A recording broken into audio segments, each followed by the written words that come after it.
Welcome to the Jameela Adams Experience podcast. It's the place to be if you're a woman over 40 who wants to feel inspired, empowered, and heard. Jameela Adams, your host, is an entrepreneur and best-selling author who will discuss how to find joy and happiness in life's challenges. So come and join the experience. Hey everyone, thank you for joining this week's episode. As you know, we're doing the Better Me, Better You theme this year, and I'm so excited to present to you shows here. And I want us to focus on building community. That's why I asked that if you hear the podcast, leave a comment and share. That's how we grow. So with that being said, I'm so excited to present a guest that she is a beautiful person, both inside and out. She's an extraordinary woman who has navigated life's unexpected turns with grace and resilience. Hailing from South Central Los Angeles, she was raised by a single mother of 9 and attended the iconic Crenshaw High School. Despite not being taught to plan for the future, she found herself attending the historic Wilberforce University, an HBCU that helped her shape her journey. After spending time teaching special education and Sunday school, she felt called to pursue a deeper path, earning her master's degree from the Claremont School of Theology. Now, as a mother of 3 and a hospice chaplain, she offers spiritual guidance through her private practice, focusing on helping women live a life rooted in the fruits of the Spirit: love, joy, peace, patience, kindness, goodness, faithfulness, gentleness, and self-control. She's passionate about self-care and burnout prevention. And boy, do we need that in this world today. Given the emotional demands of her vocation. Outside of her work, she's an active participant in her prayer group, book club, and enjoys spending time with her girlfriends. I am so honored to say that this woman is my friend and to welcome spiritual counselor Mary Pearce to the show. Mary, I'm so happy to have you. Go ahead and step up to the mic and tell us a little bit about yourself and what you do. Jameela, thank you for that lovely introduction. And thank you. Yes, thank you for having me on your show today as well. As you said, I'm a mother of 3. I have an 8-year-old daughter, a 5-year-old son, and a 1-year-old son. I am a hospice chaplain, a private practice women's spiritual counselor. I'm a bereavement and grief counselor as well. What else about me? A minister. Wow. You wear a lot of hats, lady. Yes, I do. Yes, I do. And they all sort of kind of connect and coordinate. And in some places, they are very much standalone and individual. But I love who I am and who I've worked to be. And just my family and, like you said, my hobbies and my friends as well. Well, good. So as a woman's spiritual counselor, how long have you been doing that? And what actually drew you to that? Okay, so let me see where to go back. So to go back just a little bit, I graduated from undergrad, Wilberforce University, and I went to stay with my mom, and she told me about this church that attracted young adults. And she was like, you could go to my church, but I want you to try this church that has been recommended to me a lot. And so I was attending that church, and they offered me to teach Sunday school, but simultaneously with teaching Sunday school, I saw like a women's organization that was designed to mentor and meet with the young women. Mm-hmm. And they would, because of different things in their lives, marriages, divorces, transitions, and grief, they would not continue to facilitate the monthly meetings that we would have with them. And so me and a group of friends asked the pastor, can we lead? And they were like, we don't know about peer leading. Mm-hmm. We know about the hierarchy leading, but we don't know about peer leading. We don't know if you've been saved enough. And then so we advocated for that, and they told us that I couldn't. So then I got the recommendation of my church, and I decided I don't want to just teach Sunday school. I want to know what that is about and what I'm teaching out of these books. So I went to theology school. Wow. I said, I do value teaching like special education, but I want to think about teaching or counseling adults. So I went to get a master's degree.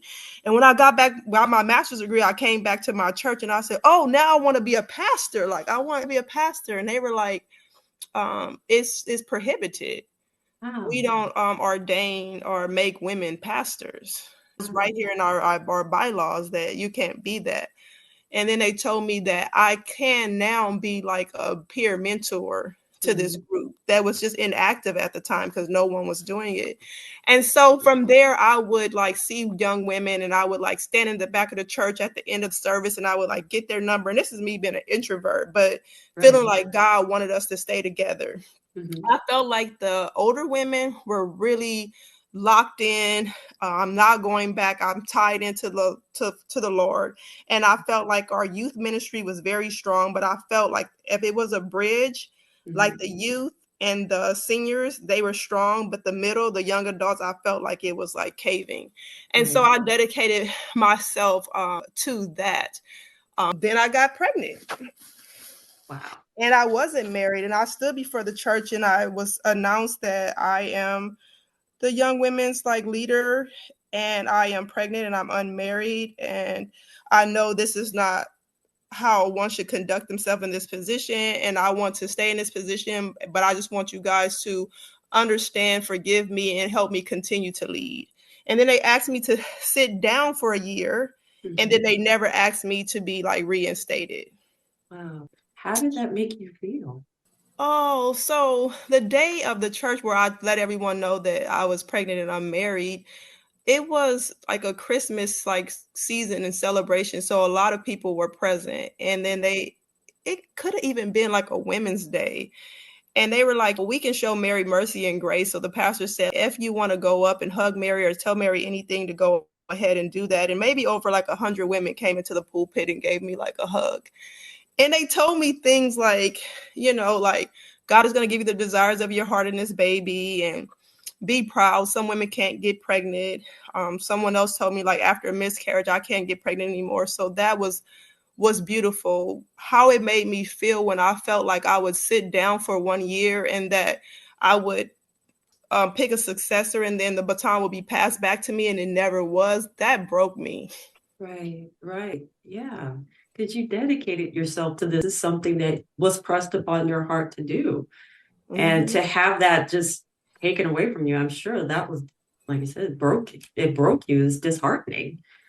And Wow. I have watched many people leave the church and talk about church hurt, but I don't feel like I had experienced like church hurt myself. Right. And it even like spiritual abuse or just church hurt, I didn't understand what that was maybe until later in hindsight, just looking back and saying like that really did hurt me. That was my church family and it brought me such like, I remember at night waking up in a cold sweat, just thinking about how am I going to tell my church family I'm pregnant? How am I going to tell my church family I'm pregnant? And so I really relied on them for a lot and I expected a lot out of them and they could not come back to me and reinstate me. And so that was 17 years ago. Wow. That was 17 years ago. And then the journey from there, during that time, I had started to pursue spiritual counseling, but I wanted to go into the healthcare setting. Okay. And so I applied to clinical pastoral education at Loma Linda. Okay. My pastor had already signed and wrote a recommendation letter for me to be able to go into Loma Linda and start my clinical training hours. And so I did start that. And then I had did my training. I had got my first full-time job in hospice care. And I was like a private like chaplain and a private like spiritual director or leader. I wasn't doing anything public. And then it just dawned on me about just maybe in 2020 or so to make my spiritual calling public. Okay. Oh, And so wow. my spiritual family and everyone who followed me on Facebook or Instagram, like they saw me doing a little bit with my young family and then I disappeared after I was asked to sit down and then they saw me kind of come back after getting this clinical training and come back to social media and just like let people know. And people used to look at my photos and just be like, you're so beautiful, you're a model and things like that. But I started to tell people who I am Right. consistently. Yeah. Not that people put me in a box and then people started to say, oh, you're a counselor, oh, you're empowering, oh, you're unapologetic, or you're these other things. And that's kind of how I transitioned into letting the public know who I was. And then also in 2021, starting what's called Sister in Sync. Okay. That's how you got started in this. So give us a little detail about Sister in Sync. So Sister in Sync is like an umbrella of the many like things I want to do for women. I simultaneously like bought that domain name, and I bought the domain name of A Space for Women. Oh, okay. Because I felt, impressed upon to provide a space for women. Okay. And I also wanted to do a lot of things under the umbrella of Sister in Sync. So either you were a sister and things were in sync, or you needed some more support, guidance, community, and we were going to like provide that for you. And in that, I also said, I'm going to do private practice spiritual counseling, and I'm going to do private practice spiritual counseling for women only.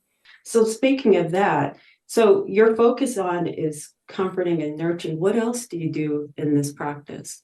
Yeah, so my focus on comforting, nurturing, liberating, guiding, sustaining, shepherding. Those are the things that I do in this practice. In this, my private practice, I go from like the day-to-day concerns of like women, like I'm stressed over bills, or I'm stressed over work, or I'm stressed over this, to maybe some of the other things that are just like transitional things, or I need to talk to somebody about something like very, very big. Maybe I don't have a spouse, I don't have a significant other. Maybe I do have someone there, but they're not somebody that I can talk to about maybe wanting a promotion, maybe about goal setting, maybe about my grief of my miscarriage, maybe about, the grief I have that his mother or grandmother has a mental disease and now they live with us, and I don't know how to be in my partner with that or bring that back to them, or where do I go with these concerns. So anything from day-to-day concerns to like just big transitional things that women go through that I kind of guide them, shepherd them, counsel them through. So what is the part of, and I'm commending you on that, because that takes a lot, because opening yourself up to others and being that person that they can go to, I'm sure that after a while can weigh down on you. So I commend you for at least stepping up and saying, hey, I want to be that person you can talk to. I want to be that friend that you probably don't have right now, but I want to be that person for you. So with that being said, what is the most enjoyable part of being who you are and what you do in this capacity? What is the most enjoyable part of it? So from hospice to private practice spiritual counseling, two things are really enjoyable for me. One, like being invited into those like intimate like spaces.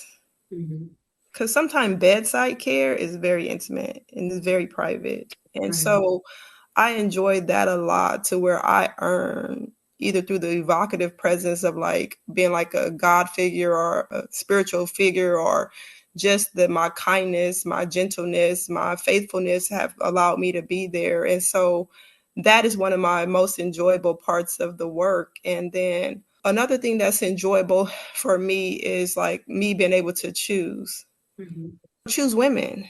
Right. Out of all the demographics of people or what I could have done, I chose women, and I choose women every day. And then I let people know that I don't take for granted in hospice being able to counsel men, Right. either through their bereavement or through their end of life support or care. Because there's scriptures in the Bible and there's places in church where women can't even counsel or teach men. So I don't take that for granted. But I feel like in the African American church, and many African American churches, like men will get to be in leadership roles. Men will also get support to rise to the top of their career. Right. And oftentimes I feel like women don't get that support. Right. You're right. That is, unfortunately, that's one of those things that will still divide us in that aspect. Our gender will divide us because everybody has to, know their role and play their part. You're to be here while this person is to be here. Not saying that your role isn't any less significant, because it is. Everybody has a part to play in helping others seek salvation and to be comforted in times of loss and grief. Like I said, I commend you for stepping out and doing that, because it takes a strong person to see others hurting and to want to help them get over it. Because a lot of times people don't know what to say, don't know what to do, other than just to like, how can I help you? And most times it's just you being there, holding their hand, because I've not known what it's like to have someone in hospice care to my direct circle. Not saying that It won't happen. I hope not anytime soon. But if it does, I want to at least have the person who is with my loved one to be kind, courteous, to breathe in them a prayer of transition, so that way they can be comforted and nurtured. So that way the surviving members of the family can say, it's okay. I'm letting you go. Yeah. And that, to me, that'll be a blessing. And what you do is an absolute blessing. So like I said, I commend you on that, because it takes a strong person with a big heart to do that. So we talked about the joyful side of it, but what is the part that you kind of like, ooh, I'm not so thrilled about this part of what I do? So what part of that you do not like doing? It doesn't give you that much joy. Oh, yeah, the part that doesn't give me that much joy. So first of all, the introvert being thrust into like this kind of work, this Right. kind of like community, like work and care. What is not enjoyable about it is from the back door at the church to social media, like marketing, to like in-person encounters. I think that women have been taught to be strong, to be private, Yeah. oftentimes to not ask for help. Right. Yes. To just bear it all, to do it yourself, to, back burner things, and maybe just to talk to your girlfriend or your sister girl or your sister, and to not go for mental health, emotional health, or spiritual like counseling support. Right. So that is like the least enjoyable part of it. It's like, even when I was like a public school teacher, students coming into the classroom feeling like they need to learn. Like, how do you convey that? I would like meet them at the door. I would like shake their hand just to see what type of temperament they had today. They would hate it. Oh, Miss Pearce, I hate this. Like, why do I have to shake your hand? I'm like, well, it prepares you to interview. It prepares you to greet people. It lets you know like what type of day you're having. But I don't think they could see from the class to the future job of why it was important. And sometimes in spiritual counseling, we are like that thing that people may not know that they need, or that they would be better after speaking to, or that they will feel unburdened or can lay their burdens down with. And so that is like the most unenjoyable. I won't say that I chuck and jive, but I do a lot. Right. I mean, because dealing with the public in any type of service provider position, and you do offer a service, you're going to come across either the person you're in care to, or their family members, and you're going to be looking at them like, really? But you just have to allow your heart to be led to look past that and understand. It's like, I know you're going through some stressful things right now, but I'm here to help you. I'm here to guide you to where you feel at peace. And that's what I'm here to do.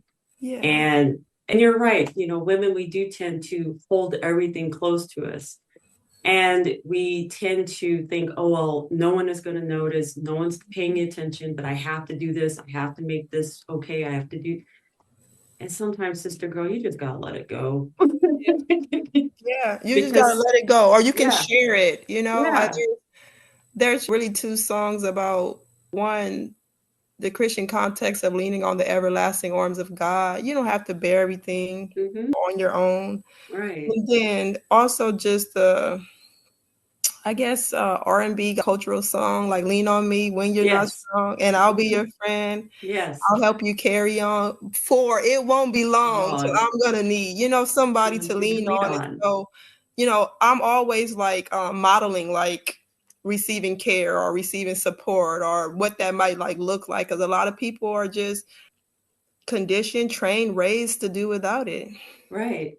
And it's interesting you say that, because I've always raised my sons to be independent. And now I look at it, it's kind of to a fault, because now they have a hard time asking for help. And it's like, it's okay to ask for help. Asking for help is not a weakness. And I think that was stemmed from me not asking for help, because the times I did ask for help, I wasn't given the help that I thought I needed. So, and I internalized that, and unfortunately, or fortunately, depending on how you look at it, and I gave it to them as a tool. Yeah, because we just have to learn that it is okay to ask for help. I had to unlearn it myself, and I have to unlearn it for my children as well. It's like, it's okay to ask for help. We're here to lift each other up. We're to build, and we're family. And your friends that you have close bonds with, they're family like. Yes. And it's for us to build community with them, to let them know that they're not suffering alone, because that's what I find interesting now that they're adults. Wow, I can't believe it. You don't have to be by yourself, ask for help. Yeah. And you just have to ask, and there's no harm in asking. In fact, that's a sign of strength when you know that I can't do this on my own. Yeah. And I find that to be rewarding. And Yeah. I think all of us need that. Yeah, we are interdependent. I feel like when you have anxiety, it feels good to get a back rub, but it also feels good to the person that's rubbing your back. Like, it's like harmonious or symbiosis. Like, and so I think that there's such benefit in like support. And so I chuck and jive, and I try to be relatable. I don't know. I don't want anybody to miss, what God, has for me to give them. So Absolutely. Absolutely. So with that being said, how can we reach you? Where can you be found? You reach me. So I am very active on Instagram. So on Instagram, I am instagram.com / lowercase Mary Pearce Pearce.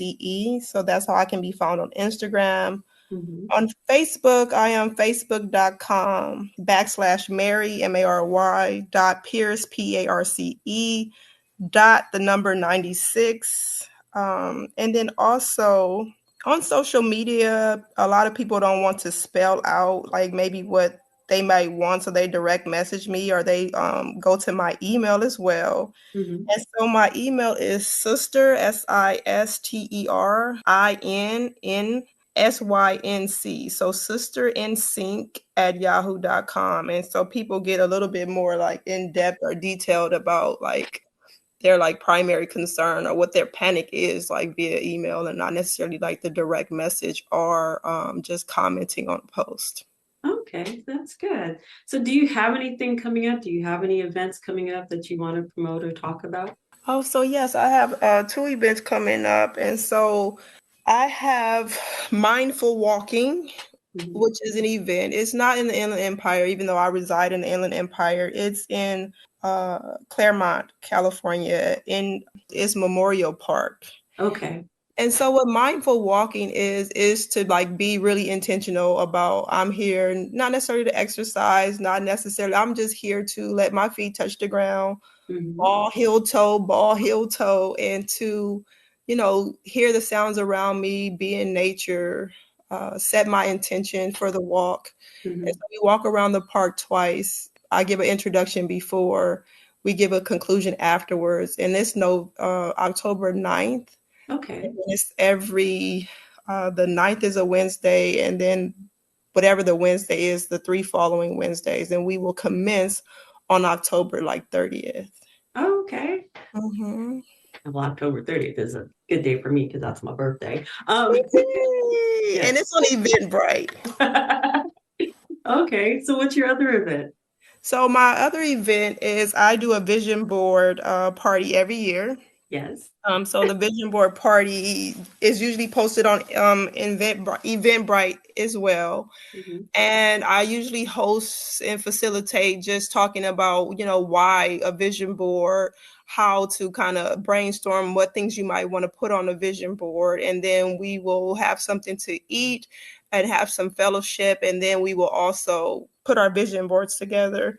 What goes around during the vision board is like some mindful questions just to get you kind of spiritually thinking. It could be like a card that says like, what 2 people that you feel are really valuable for people to follow, that you follow, that gives you some type of spiritual support or something to where people are all actually learning the person that's sitting next to them, and they're kind of engaged in some conversation as well. So that is every year. And in addition to that, it's some wellness that comes with it. So you can opt into participating, meeting 3 times quarterly just to check in and say, this is how my visions are going. Either they're coming off the board or they're dormant. Right, They right. might need to be revived. And so that are the two things that I have in October and then also at the end of December. Okay. Well, as a participant of the vision board, I definitely said it helped me. I'm still working on some of my categories, but but I am very thankful that I have something to look at because I have it in my office and I'm looking at it right now. So it's something that I can strive for. And even if I miss the goal, I know I can continue on the following year, Yeah. So it just helps me stay on track, even though sometimes I feel like I've went off the rails. Yes. We go the long way and come Yeah, back. we go exactly. We go here, here, here, and then we go back to So that's what helped me. So, but yeah, I'm looking at like, oh yeah, you still need to work on that. But anyway, I want to thank you for being a guest, Mary, and I really appreciate you taking the time. So, do you have any closing remarks? We've talked about your events. Do you have anything else that you like to say before we close out? So yeah, what's very important to me is people say, do you just go to Christians or do you just market to Christians? And I say that I will go to the Buddhist, I will go to the Muslim, I will go to everyone. And what I offer is the fruits of the Spirit. Mm-hmm. Yes. I will offer the love, the joy, the peace, the kindness, the patience, the faithfulness and the self-control. And I think that if a person has that, then you see some resemblance of God in them. So I definitely do focus on that. And for me, I want people to live those things for themselves: self-love, joy, and care and patience. And also, you can tell that you're in the environment of a healthy person when they're also able to extend those things to others. So that above everything is Yes. most important to me. Awesome. I appreciate it. So, like I said, we're going to close out. And like I said, want to thank you for taking the time. I always say this: I want you to be inspired, be inspiring, be encouraged, be encouraging. But most of all, I want you to be you. And I'll chat with you next week. And thank you, Mary, for taking time to be on the show. And I would definitely talk to you soon. And I would definitely love for you to come back after you have your other events so we can give like a little review of what you did. So I appreciate that. So everyone, have a great week and talk to you soon. Take care. Do you have a passion project you want to bring to life? Let Jameela Adams at your service help you.